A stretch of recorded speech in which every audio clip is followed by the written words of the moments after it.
పోదాటి కళ్ళైనా పరుపుతాటి కళ్ళైనా రాక వట్టిర్రంటే సాలు అనేదాకా పంపుతారు గౌడన్నలు. ఈత కళ్ళైతే కమ్మగా తీయగుంటది కాబట్టి మా అక్కల సుత బగ్గన కాయిచేస్తారు. కళ్ళంటే ఈత కళ్ళు, తాటి కళ్ళు, గిరక తాటి కళ్ళు, యాప కళ్ళు గివ్వే తెలుసు. కానీ ఇప్పుడు మీకు కళ్ళు చూపిస్తాం. వార్త చూస్తుంటేనే కిక్కెక్కినంత పని అవుతుంది అనుకో రాదుర్రి. ఎంతసేపు ఊరిస్తావు సప్పుడేక వార్త ఏక అంటారా అన్నలు కానీ రే. ఎత్తిన చెంబు దించకుండా గుంజుడే గుంజుతున్నాడు కాక. అగో అమ్మ సుధ తాగుతుంది కమ్మగున్నదనుకుంటా. ఇటు అన్న బాటిలే ఎత్తిండు పో. ఎవ్వరుడు తపాలలు చెంబులు పట్టిర్రు మొద్దుగా. అట్లంతా ఆటికల్లో ఈతకల్లో కాదుల్లో మేడికల్లు.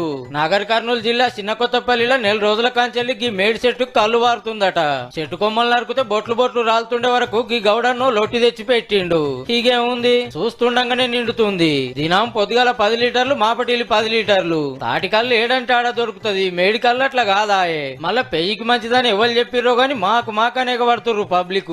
పొద్దున్న తాగుతున్నాం, సాయంకాలం తాగుతున్నాం. మంచిగా ఉంది. కాళ్ళ నొప్పులు తగ్గినాయి, నడుల నొప్పులు తగ్గినాయి, బాడీ కూడా మంచిగా ఉంది. ఇక కాకలేమో తాటికల్లు ఈతకల్లుకు పోడు బంధు పెట్టి పొద్దుగాల పొద్దుమికి చెంబులు తపాలలు పట్టుకొని మేడి చెట్టు కాడికి వచ్చి కూకుంటున్నారు. ఇంతకు ముందు తాటికల్లు ఈతకల్లు తాగినాము.